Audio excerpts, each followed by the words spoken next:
Some comments from Nob. Yes, ma'am. Lately, I have been reading the Minor Prophets, Uh-huh. and I was beginning to wonder about a few things, and one of them, especially when I came to Zephaniah, Uh-huh. and he says, "I will completely remove all things from the face of the earth," declares the Lord. Mm-hmm. "I will remove man and beast. I will remove the birds of the sky and the fish of the sea and the ruins along the." But with all of that, obviously, that cannot be way back in biblical times. It seems like he's talking about the end. Is that what he's talking about? Well, certainly, when prophecy,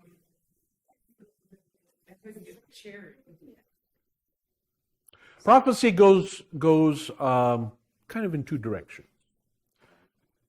Sometimes God speaks proleptically, that is, he is referring to something that has already happened as though he's going to do it, because they are alike. So, can you think of a time when he actually did that? I mean, it's kind of maybe the flood. Well, no, the flood, yeah. I mean, he wiped out all of the birds, all of the animals, all of the people, everybody except those in the ark. He said, and the fish of the sea. And the fish of the sea. The fish of the sea were still there with the flood. We don't know that. We don't know that. We don't know that. We don't know what happened with the fish. There's no. I mean, we look at the situation now, for example. Who's singing? Somebody singing? Oh, Dale's singing. Thank you, Dale. The song.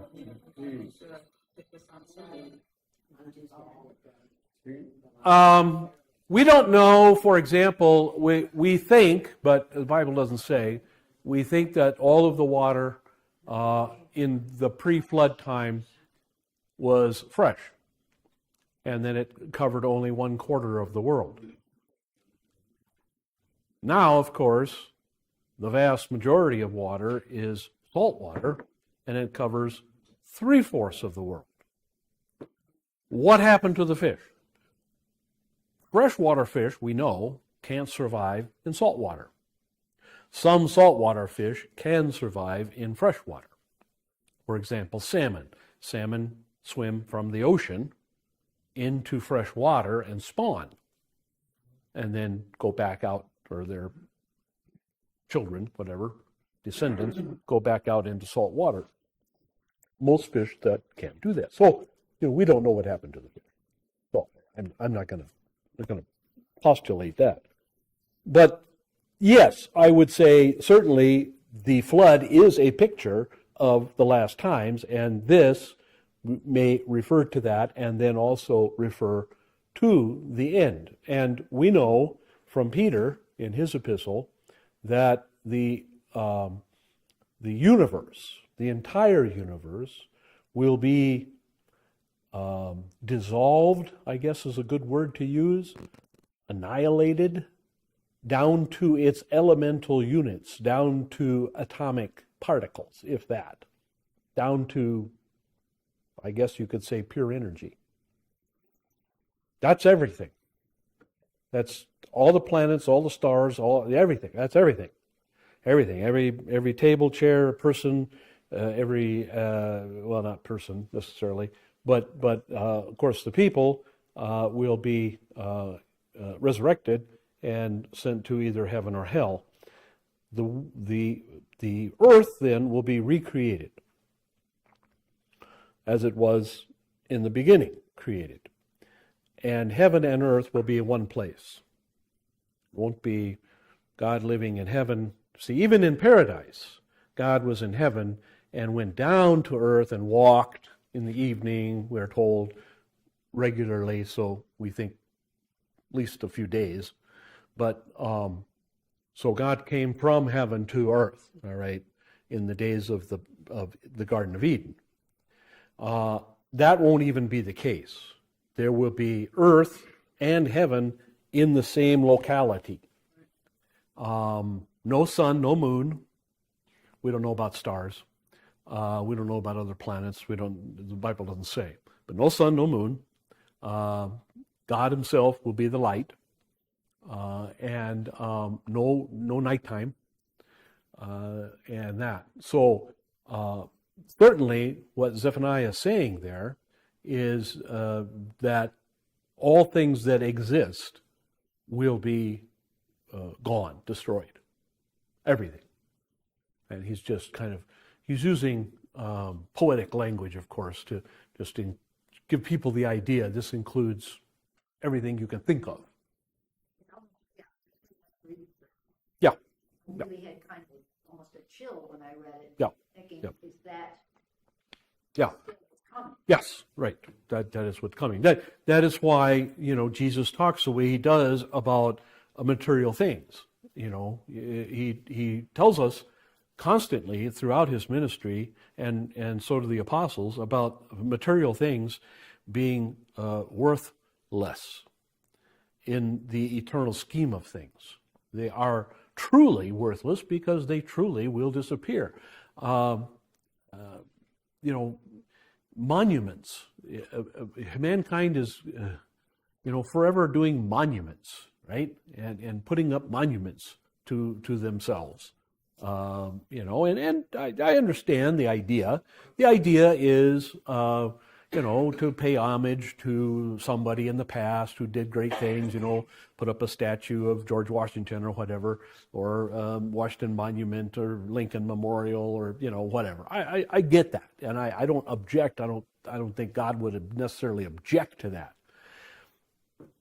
But at the same time, it is kind of silly when you stop and think about it. It is kind of stupid because they'll be dissolved. They won't last. Now, granted, they'll last for as long as the earth lasts, and if the earth lasts another 1,000 years, I suppose there are benefits to going to visit a memorial, World War II memorial, and see what took place there, and so on and so forth. There's benefits to that, of course. I'm a historian, and so I like that kind of stuff. I think that's important. I think it's important that people see that. At the same time, I think cemeteries and mausoleums and cremoriums and that kind of thing are some of the most futile things on the face of the earth. I got into a discussion once with a Roman Catholic person who was very adamant about cremation. Cremation is against God. Cremation is of the devil because it has to do with fire. And, you should let things just deteriorate naturally. And I asked him, I said, well, okay, where are Abraham's remains? Well, I don't know. How long ago did Abraham die? Well, Abraham died at least 4,000 years ago, probably more. How long does it take a human body, assuming it's not embalmed, let's say, how long does it take a human body to disintegrate? A couple hundred years, give or take. All right, so Abraham, Isaac, Jacob, David, Solomon, Isaiah, Jeremiah, John, Matthew, Mark, Luke, Paul, okay? They're all dust. They're all, you could say, ashes, aren't they? Okay? So the only difference is the process. One process takes 100, 200 years, whatever. Other process takes a couple hours. That's the difference. The result is the same. All right? Let's say also you have somebody else, also he mentioned about how wicked it was for people to have their ashes dumped into the ocean. And I said, why is that wicked? Well, because that's shaking your fist at God and saying, put this back together, God. Well, no, it's not. It's not at all. You don't put thoughts in people's minds. You don't know that. I mean, certainly at a certain time in history, yes, cremation was indeed a thumb's nose to God. Very, very true. I won't argue that point. A lot of people did it on purpose to make fun of the whole idea of resurrection. Okay, but that's again in the mind. That's an opinion. Okay, you can have a different opinion, and so let's say you have a cemetery, and this happens. This happened numerous times in the world history. Say you have a cemetery, and it's a cemetery on a beautiful bluff of a river, right, overlooking a river or next to a river, rushes into the sea, and you have a big flood. Maybe a dam bursts or something, and it goes through the valley, and it takes everything with it out into the ocean, including all of those bodies. Haven't you just scattered the ashes into the ocean? Sure you have. Okay. The objection, a person said, well, that's up to God. God can do that if he wants to, but we're not supposed to. Again, that's human, again, opinion. That's human opinion. And so when people ask me, is it wrong, scatter somebody's ashes on a mountain, or scatter somebody's ashes in the ocean, or scatter, and I always say, what's the motive? What's the idea? What's the idea behind it? Are you truly saying, okay, God, put this back together if you can, right? Is that what you're saying? Or are you just having some kind of sentimental, emotional thing where I want my family to come visit me on the mountaintop, and my ashes are scattered all over the forest or whatever? Okay, fine. I don't have an objection to that. I don't have a problem with that. It just, again, it depends on the motive. I think this is clear throughout the New Testament, especially, that motives matter more than the actions themselves. So cemeteries are fine. They're not ungodly, but they're kind of silly when you stop and think about it. And the reason I say that, if you don't mind me going on for another minute or two, when I was in Wisconsin, one of the things that I had on a regular basis happen was that an old timer in the congregation was 100 and something years old, and been around for a long time. And a lot of the people came from other little churches that were out in the rural areas. Okay, our town was at best about 2,500 people, but they came from other places that were about the same size 100 years ago. Little farm communities, okay, that now are ghost towns or not even exist, not even white spots on the road. Anyway, their churches and the cemeteries, not sometimes the churches, but at least the cemeteries, were kept up by the county. Sometimes not kept up to were good, but they were at least, the roads were maintained so that you could get to them. All right. And in my travels around the county, Greene County is a pretty good sized county in Wisconsin. And my travels around the county, I love to just drive in rural areas and see what I can find and whatever. And a lot of my members lived out in the boonies, so I needed to find my way around. Well, anyway, I would find these little cemeteries. And they were usually attached to a defunct church, a church that had been around in the 1800s and ceased to function, ceased to survive, and the church itself is gone, but the cemetery is still there. And in a lot of cases, these cemeteries were totally unkempt.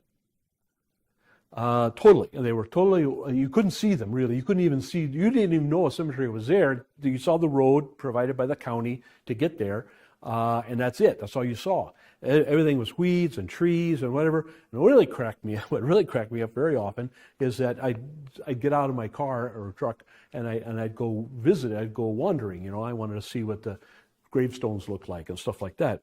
And you'd come upon a gravestone, okay? You'd come upon a gravestone, and out of the gravestone was, right in the middle of the gravestone was growing this tree. Okay? I mean, and the tree sometimes was, this big around. It'd been there for a long time. So an acorn had fallen in there and whatever, and just took off. And of course went down, and the roots got into the coffin or whatever it was, and all those nutrients that a human body has made that tree just really take off. Okay, so where's that guy? Well, that guy's up in the branches somewhere, right? He's as one of my members used to say, yeah, old George has really turned into a nut. he's a nut up there in the trees. But so what would happen is one of my old time members would pass away. They were in a nursing home or something like that, and I'd get a hold of the family, and the family would say, well, they have a plot out in in old St. John's Lutheran Cemetery, out in by Albany, for example. There's a little town called Albany in north of Broadhead, where I was. And we have to get a hold of the county and make sure that the road is open, the gate is open, because it's on somebody's private land. In other words, there's private land, farmland all around it. Okay, but this little plot of 5 acres or whatever was maintained. And so they would have to send a crew in there and find where the plot was supposed to be. Well, it was next to her husband, who was buried 10 years before. That's the last time they were in that cemetery.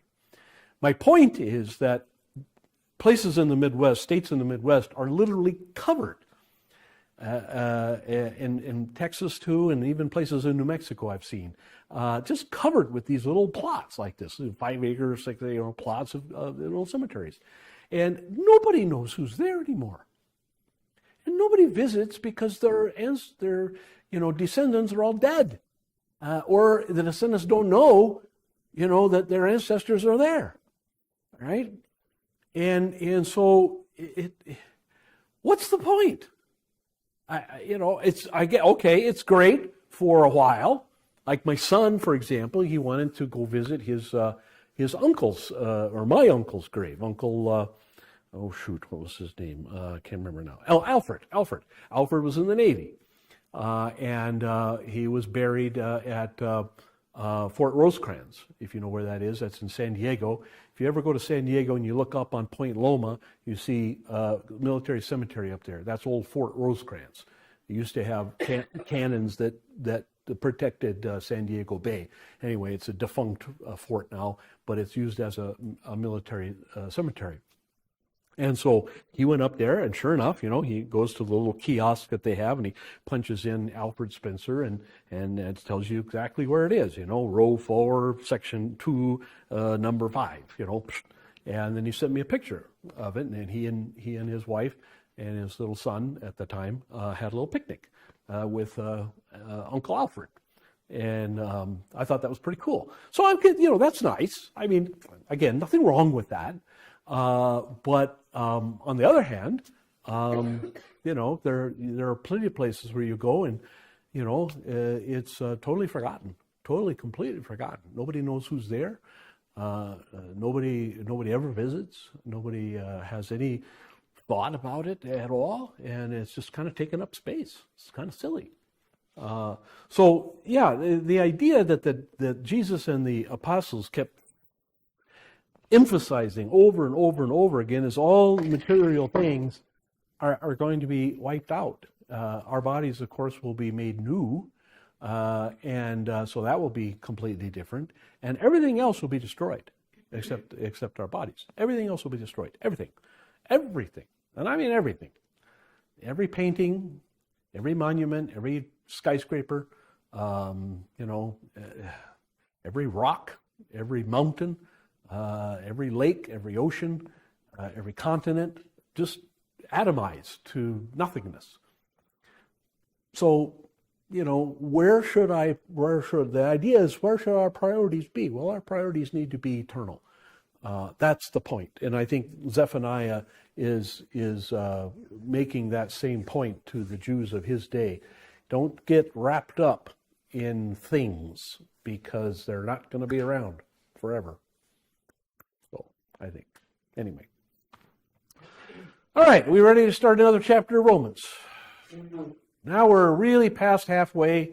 We're into the last chapter of the Jewish question, if you will, or what God is doing again in 9, 10, and 11. Once again, quick outline, chapters 1 through 8 of Romans, doctrinal chapters. Okay? How a person is saved and the results of that salvation in our life of sanctification. Okay, but not in detail, but in general terms. Okay, how we then deal with having old man, old Adam, new man. Okay, that's 1 through 8. 9 through 11, God uses the Jews as an example of the first 8 chapters, as an example of salvation by grace through faith. That's why he's picking, quote unquote, on the Jews. Number one, he knows more about them than he knows about anybody else. Number two, it's a good illustration of how God works salvation. Okay? And how that salvation is not done by something that we do, but yet at the same time can be rejected. It cannot be decided upon.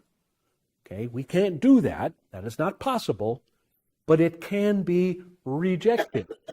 Okay? And the Jews as a group, some became believers, some did not, most did not.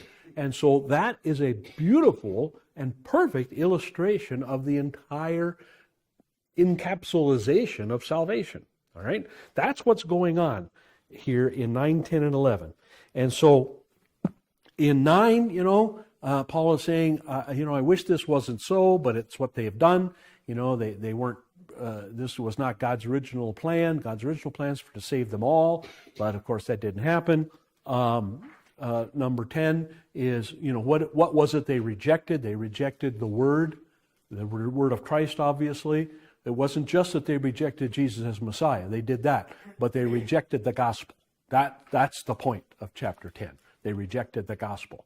Now, in chapter 11, because they rejected the gospel, has God rejected them entirely as a race, as a group?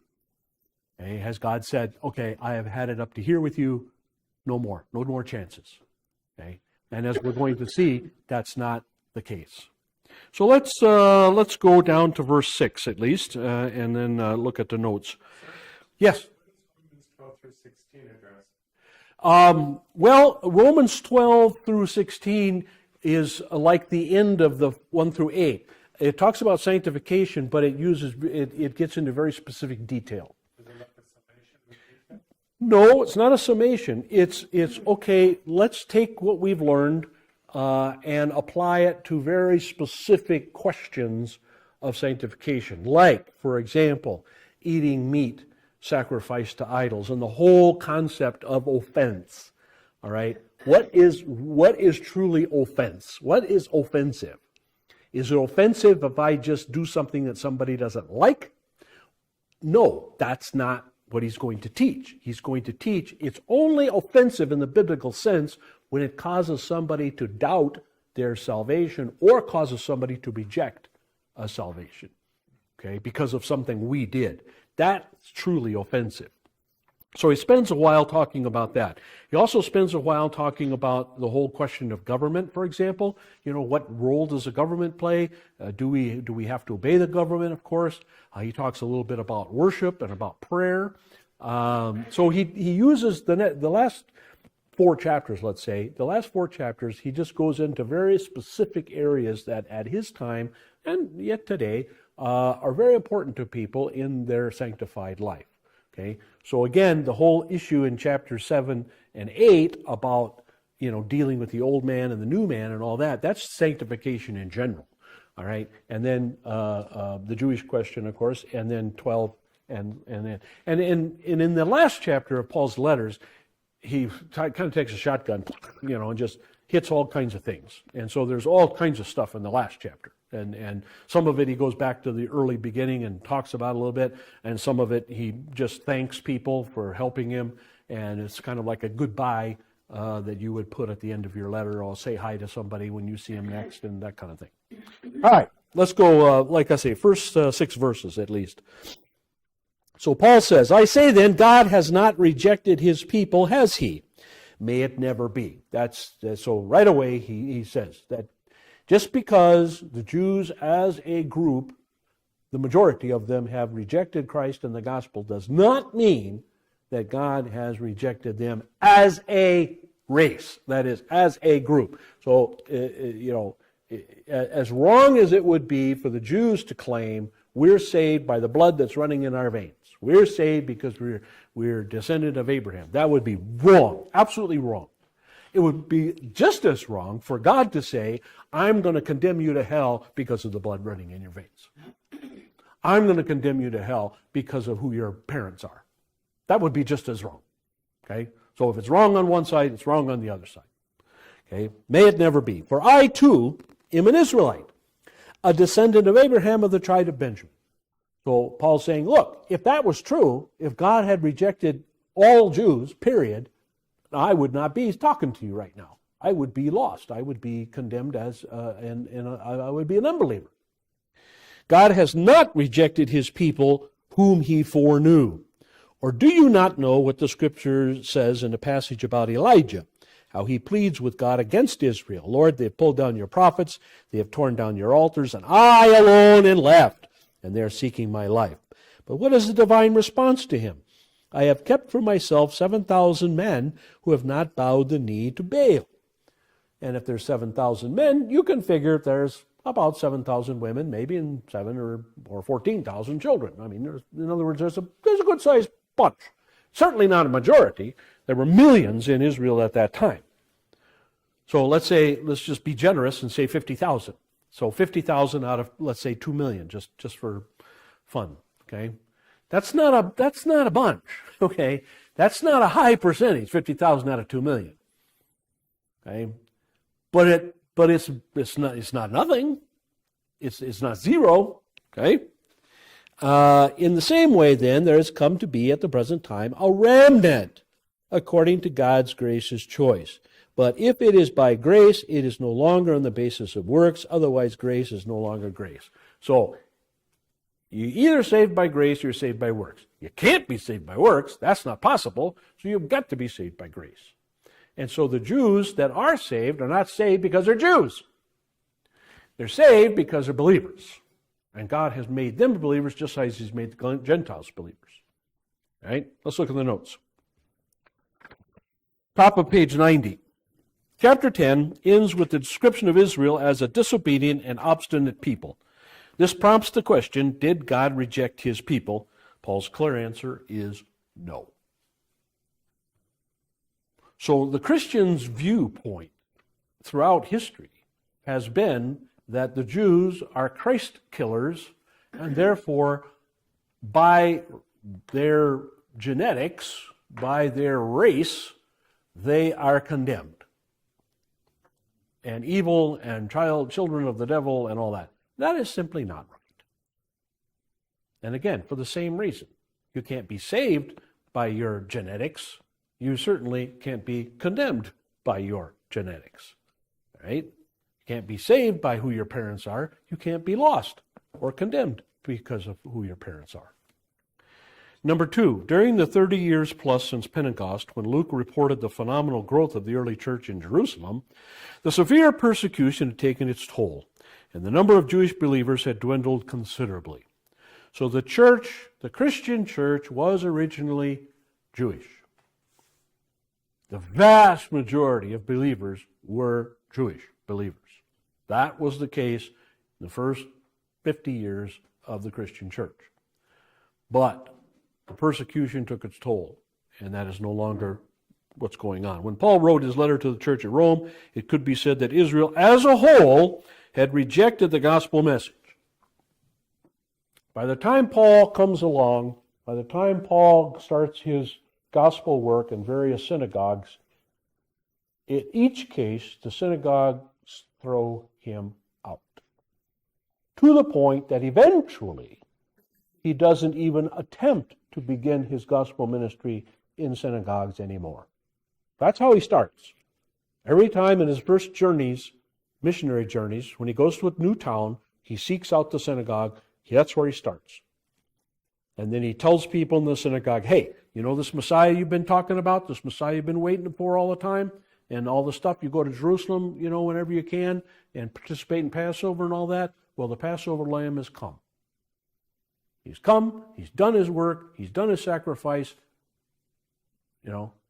That's where he starts. He starts there because That's a good place to start because you've got some introduction here. You got the Old Testament that you can refer to, and he can quote from Isaiah and Jeremiah and all the rest of them. Say, hey, here's the guy he's talking about. Here's the virgin-born, Emmanuel and all that. You can do that. So that's where he starts. And in every case, they throw him out. Sometimes try to kill him. Sometimes come pretty close. And so finally, later in his life, when he's going to Spain and places like that, we're told by church history, he don't even bother to go to synagogues anymore. He said, forget it. I can't, those people are too hard-headed. He still gets a smattering of Jewish people who become believers, who are converted. He still gets a few here and there. That's true. But by and large, the Jews are not anymore the majority in the Christian church. They started out that way, but now it is now a Gentile church. When it could be said there's in the 2 previous chapters, Paul expressed his deep grief about this sad tragedy. Number 3, Paul puts this in a biblical perspective, and he concludes that there is a historical pattern of apostasy in Israel and also of God's remedy for it. Every time a period of spiritual decay occurred among the Jews, God kept a remnant of faithful for the future.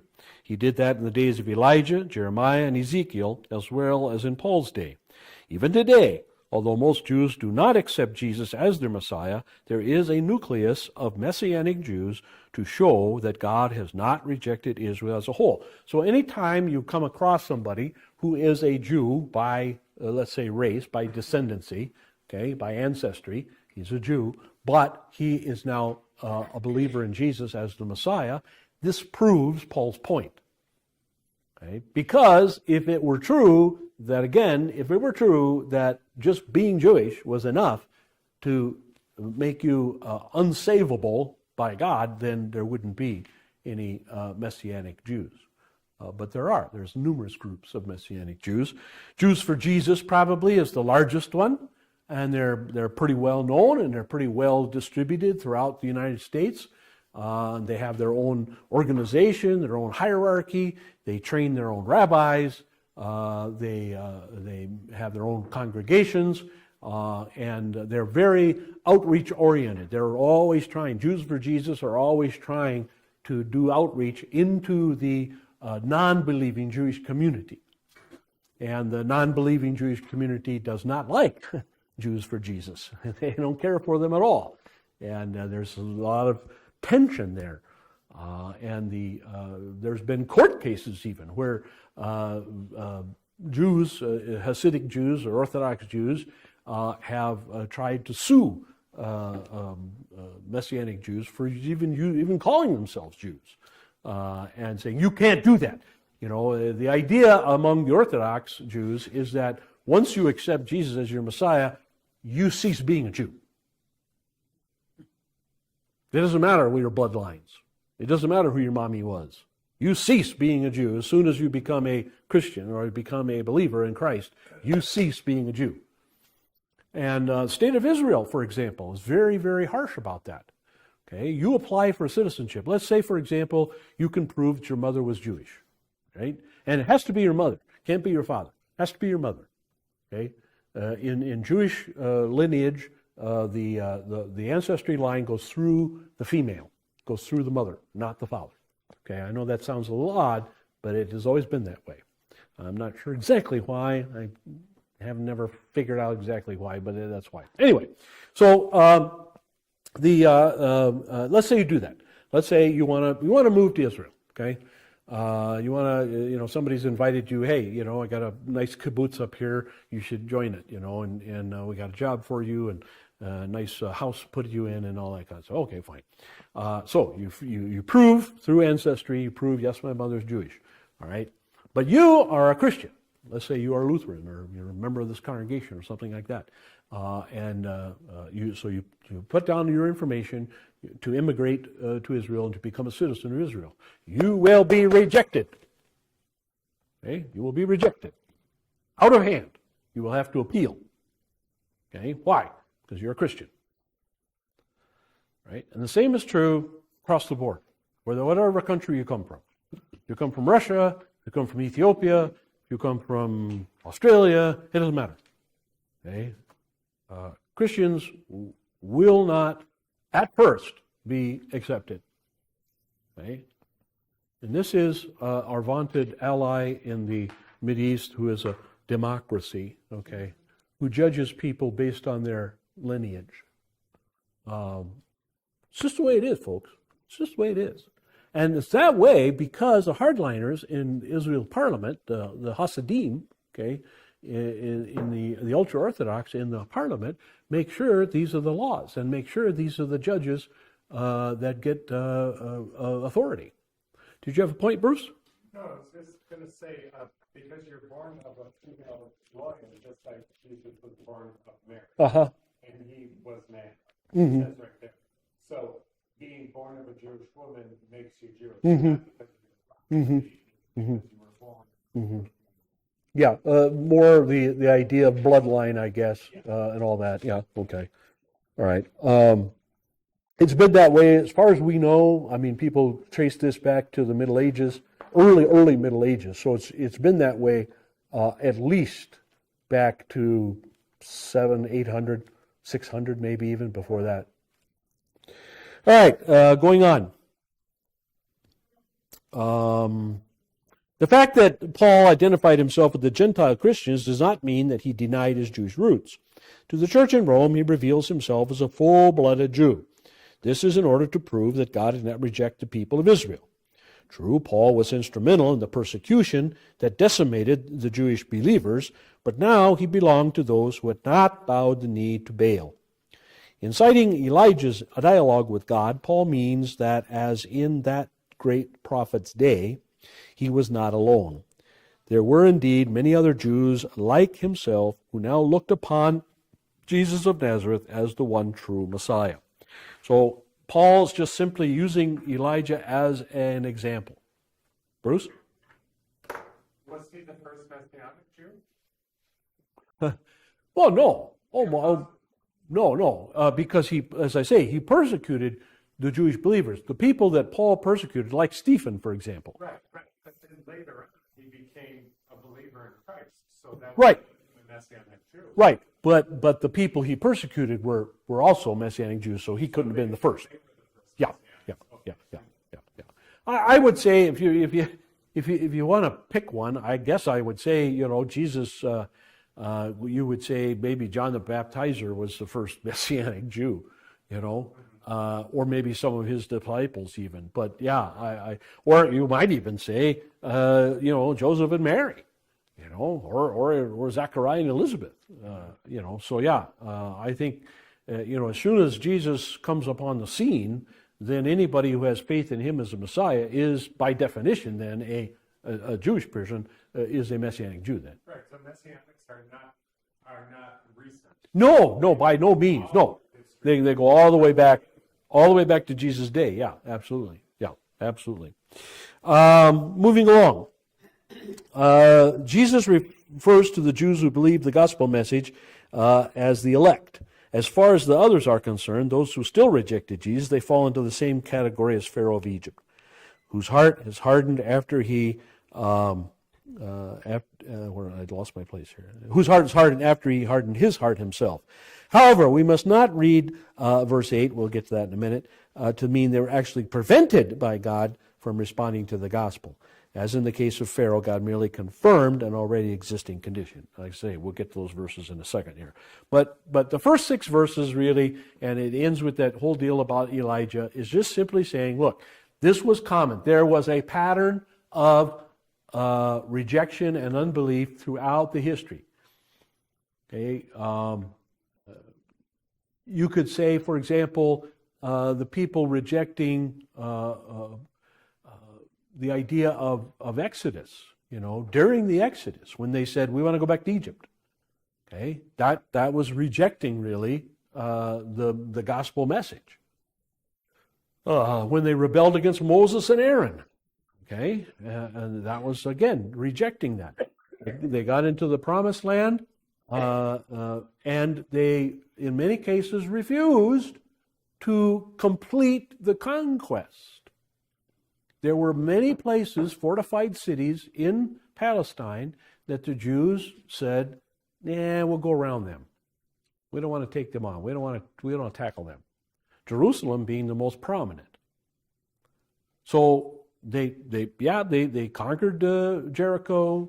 They conquered the different other cities and whatever, and they started spreading out as they were supposed to. Read the book of Joshua, you get the whole all the battles of the conquest there. But you will also read there were places where they said, "Nah, we're not going to try that." They rejected God's promise that He would give them victory. And so God told them, "Look, when you have left these pockets in Israel, all right, these pockets of pagans in Israel, they're going to cause you problems. You're going to, your sons and daughters are going to want to intermarry with them, okay? Then you're going to start being a little lax toward their religious ideas. You're going to get infected by their religious ideas eventually. You're going to start worshiping these false gods along with them. It's going to cause you problems. God's going to have to come and discipline you, and that's exactly what happened. And you stop and think about it for a minute. It doesn't take long. I mean, Joshua lives, another 30, 40 years. All right, and then he dies, and it was almost immediate after that. So how long have they been in the Promised Land? One generation, 40 years, let's say 50 years. Okay, and what do they start doing? Right away in the book of Judges, very first chapter, you read where they start following other gods. Right away. So, I mean, how much time did they have in the Promised Land as God's chosen people in peace and prosperity and whatever? Tiny couple decades, maybe 4 or 5 decades, and that's being generous, folks. I'm being really generous. Think about that. You're 500 years a slave. You're 40 years wandering in the wilderness. You finally get the Promised Land, and you don't do what God told you to do. And then, because of that, you don't get peace. You don't get prosperity. You don't get everything going your way. You have problems almost immediately. And then what do? You worship false gods. Go figure. That's crazy. Oh, man. And then the book of Judges, you read the book of Judges, it's one after another, after another, after another, after another. And everyone is the same way. They start worshiping false gods, God sends them a plague. Or God sends them an enemy to infiltrate them. God puts them into slavery again. God causes them defeat in battle. God causes all kinds of things, okay? Then they kind of, oh, gee, I guess we messed up again, and so they go and they, please, God, be nice to us. So God sends them a judge, and the judge, he defeats their enemy, or he stops the plague, or, whatever it is. And then as that chapter comes to an end, what does it say always? Every single time. It says, and soon they went back to worshiping idols. Every time. Without fail. Right? Every time. And that leads directly to the period of Eli and his rotten, creepy sons, who were more unbelievers than believers, and they were big fat priests, and everything. And the time, of course, of Samuel. And then Samuel had run-ins with the people. Samuel had such run-ins with the people, and it was horrible. And the people, and he told them, he says, "You guys want a king? What's the matter with you? You know what a king's going to do? King's going to draft your sons into his army. King's going to come and take your best daughters and put them in his harem. You want that?" "Oh, we don't care. We want a king. We want a king. We want a king. Everybody else got a king. We want a king too." I expect Samuel to come out and say, "Well, if your friend jumped off the roof, you're going to jump off the roof too."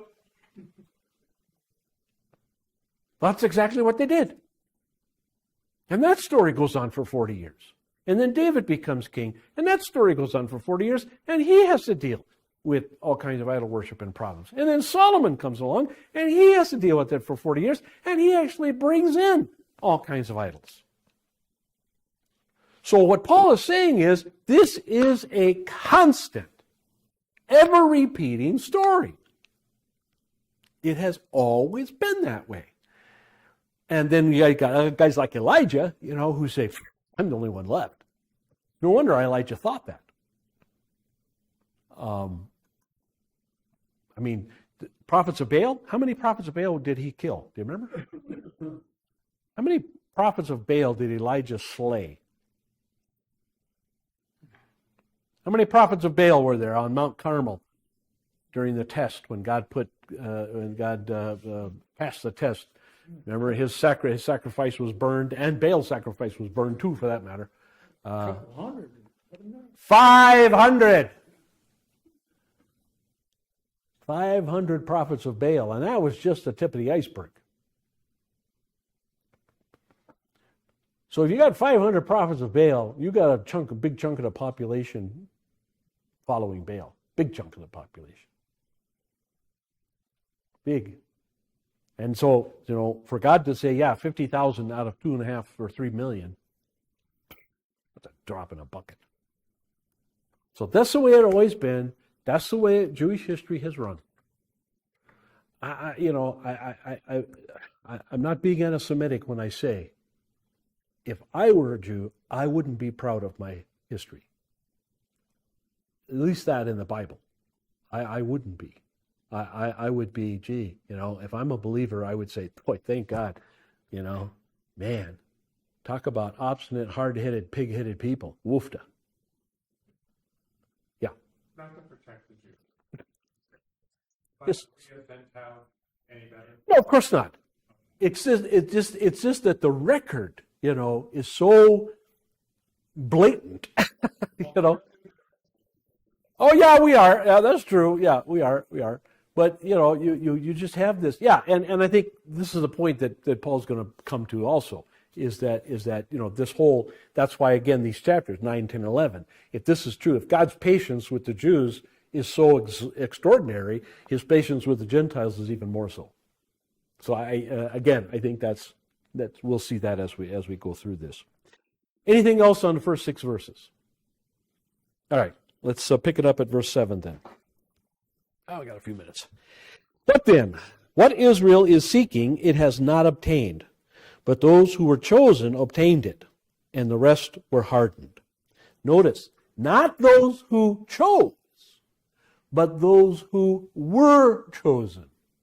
Notice, very important point. Not those who chose, but those who were chosen. Passive tense. Past passive tense. Were chosen by God. They were passive in it, not active. They didn't do the choosing, God did. Right? The rest were hardened. As it is said, God gave them a spirit of stupor, eyes to not see not, and ears to hear not, down to this very day.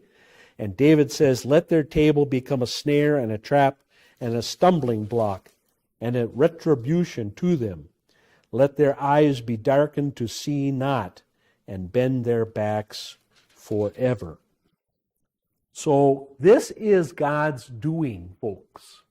And it is God's right not only to save whom he will save and to choose them for salvation, to actually bring them to saving faith. It is also God's choice to harden whom he will harden. In other words, you reject God often enough, then you will not be able to do anything else but reject. That's what happened to Pharaoh. Pharaoh hardened his heart. And he hardened his heart, and he hardened his heart, and he hardened his heart, and he hardened his heart. And finally, it says in Exodus, God hardened Pharaoh's heart. And when God hardens Pharaoh's heart, that's it. He's the walking dead. He has been effectively cut off from God's grace. It wouldn't matter if he lived to be 1,000. He would never be converted, ever. There was no chance. He was cut off. God can do that anytime he pleases with anyone. Now, of course, we cannot see that. because we cannot read hearts, we cannot read minds. But I believe, firmly and truly, I believe that God is doing that in spades these days. I believe that an awful lot of people have been hardened to the point by God where they cannot ever be converted again. And I especially see that among those who call themselves Christians. I see that among people, for example, in the Roman church. Okay? People in the Roman church claim to be good practicing Catholics who support abortion. I think they have been hardened by God because as I have talked to some of these people, you cannot dynamite that idea out of their head. They are adamant about it to a point of fanaticism. And yet at the same time still claiming obedience to the Pope or whatever, or Rome, or obedience to God or Christ or whatever, or saying, oh yeah, I'm a Christian. There can't be. There's no way. There's no way they can be a Christian. Now, quickly, since I brought it up, I have to say, I'm not real happy with some of the people on the other side either. Okay? It's very clear what the Bible teaches. The Bible teaches that abortion is murder, except in saving the life of the mother. That is acceptable by Scripture. Now, the problem comes when somebody says, well, I can't do this. Or some woman says, I can't do this. It'll make me crazy or whatever. No, that doesn't count. But as in Texas, the doctors said, and it wasn't just one, it was all kinds of doctors said, this woman carries this child to term, the child will die and she will die. Or at the very least, she will be unable to have any more children. Now, if that was me, okay, and she was a member of this church, I would tell her, get the abortion. Absolutely, no question about it. And for the bunch of Republicans and the pro-life people who are going fanatic about this, and made that poor woman have to get on a plane and go to a different state to save her own life, is foolish and stupid to the extreme. And all it's doing is making pro-life people like ourselves look like idiots, look like absolute crazy people. And so that's very sad. But for Joe Biden and Nancy Pelosi and all these other ones to claim, oh, yeah, I'm a good Catholic, and they support abortion right up to the moment of birth, beyond it even, is just, I think God has hardened their hearts because you can't blast that idea out of their head. You really can't. Nobody can. They're absolutely adamant about it. And nobody could be that adamant about something that's so opposite their religion unless I think they were hardened permanently. And so I think these people are cut off from God. I really do. I think they're the walking dead. Of course, Joe looks that way anyway, but yeah. Just to let everybody know, it's either on TV or YouTube, there's a commercial about a fetus as soon as it starts, and it's time-lapse. Oh, I've seen that, yeah. It goes up to 31 weeks, so we'll take you up. Yeah. But keep track of the weeks and look at the fetus, and look at where people are saying you can still... Right. It's pretty amazing, yeah. It's a baby. Yeah, no kidding. Yeah, no kidding. Yeah. Yeah, and viability, of course, is another question. And viability has been reduced and reduced and reduced and reduced down to, I have heard of cases 24, 25, 26 weeks. Some people say that you can probably get it down even further, down to 20. That's pretty amazing. So that's another big question, of course. But again, saving the life of the mother is a proper, biblical, God-pleasing exception. It's the only one, but it is an exception. And for the pro-life people to not allow that or to be fanatical the other way is just not doing anybody any good. It's not helping. It's not helping people. It really isn't. And that's what happens when politicians start making medical laws, and most of them are doctors and they don't know what they're talking about, unfortunately. What's tragic too is some of these young ladies, or whatever age, are using abortion as a form of. Oh yeah, they are. Because they Yeah, rather have yeah, children take a yeah, pill, yep. whatever. This is Yeah, that's too bad. But again, I think that's the hardening of the society as a whole, really, more than anything else. Yes, ma'am. I remember, I think it was one of the churches in Texas, they talked about, there was a fight about whether or not a woman should even take the pill, Right, because what it is doing is basically causing an abortion. right, right, right, right, right. Where do we stand with that? Well, that is true. When I have given advice to young girls and women on that question of birth control pills, there are two types, as maybe some of you ladies know. There are two types. There is one that is an abortifacient, that is, it prevents the fertilized ovum from implanting in the uterus. That is an abortifacient. That is, in other words, that's causing an abortion. Okay. There is another type of pill, or two types of pill, two different prescriptions. There's another type of pill that prevents the release of the egg so that it cannot be conceived, because they're going to be fertilized. That is acceptable biblically. That's acceptable biblically. The abortifacient is not. The problem is, it comes with the hormone problem, because the abortifacient one has less hormones than the first one. The first one was the first one that came out. The first birth control pills that came out were pills that stopped the eggs from being released. But they found that there were problems with those. The hormone jump in women causing cancer, was causing we're causing a bleeding in many cases, sometimes extravagant, and other problems. Fibroids were also an issue. And so they worked for another 10 years and came up with the other kind, which prevents the egg from being implanted in the uterus. The problem is the egg's already fertilized. And if we're going to go with the biblical definition of life, the biblical definition of life is conception, not implantation. That's the difference. Okay. Now there are Christians, and even Christian doctors, and even very conservative Christians, who, for their wherever, but they believe that implantation is the only definition we should go with, and they think that's what the Bible's talking about when the Bible says conception.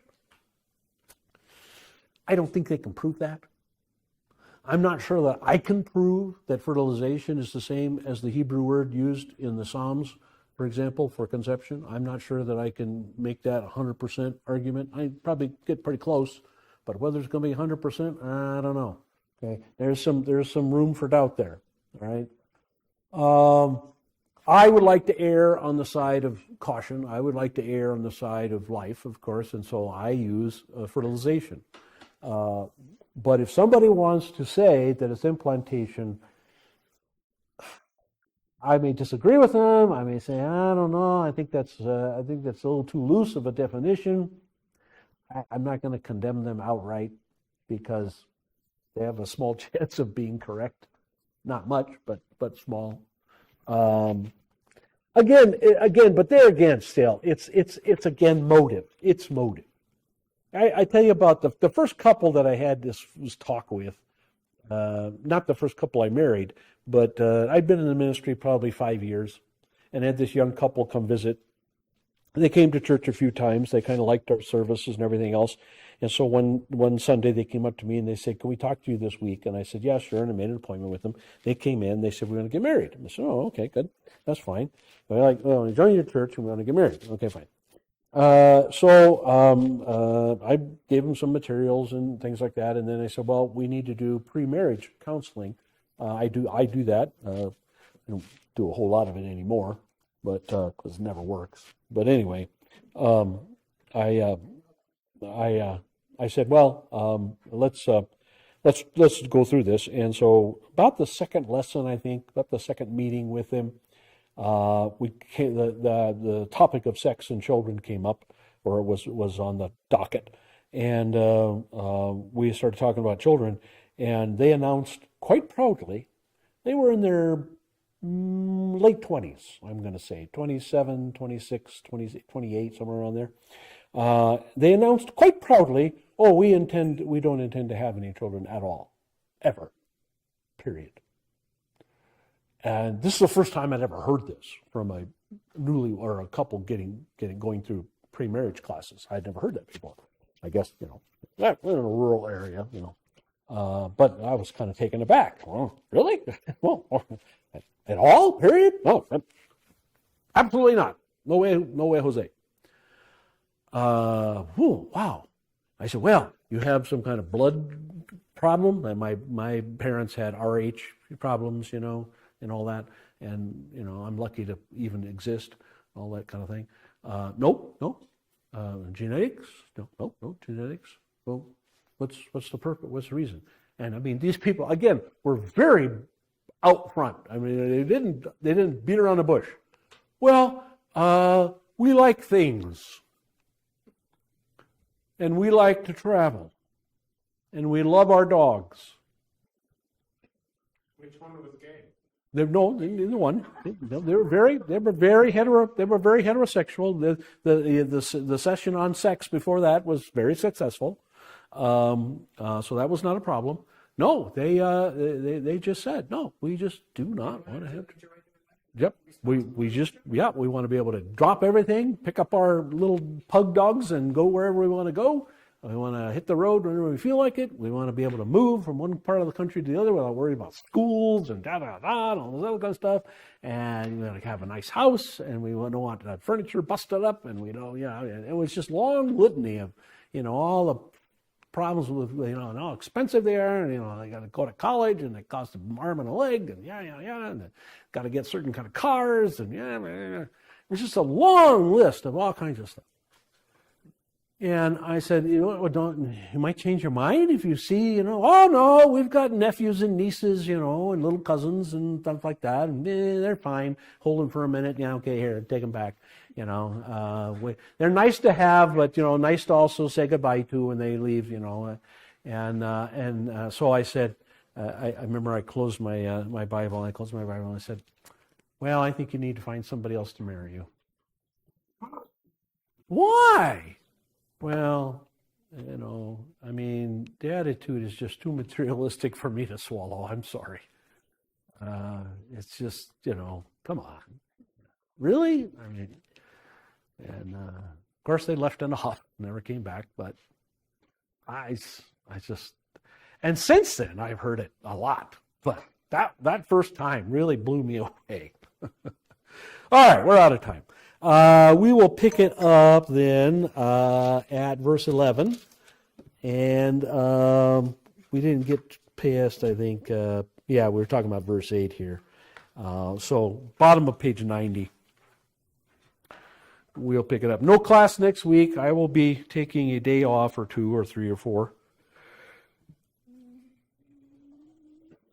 So Send us a little letter from sitting there looking at the ocean. maybe. It depends if something comes up. You never know. So the next class is January 9th? Yes, sir. Okay. Next class, January 9th. It's time for you to get it booked. I kind of feel that way. Okay, let's close. May the grace of our Lord and Savior Jesus Christ, the love of God the Father, and the fellowship of the Holy Spirit be and abide with us all. Amen. Feel free to take another cinnamon roll on your way out. I don't need them.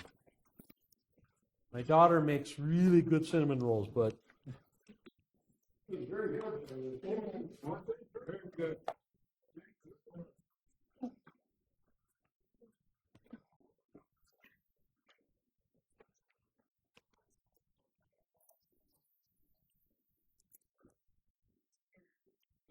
It's calling me right after class. Russian. Victor's trying to get his U.S. How do you do that?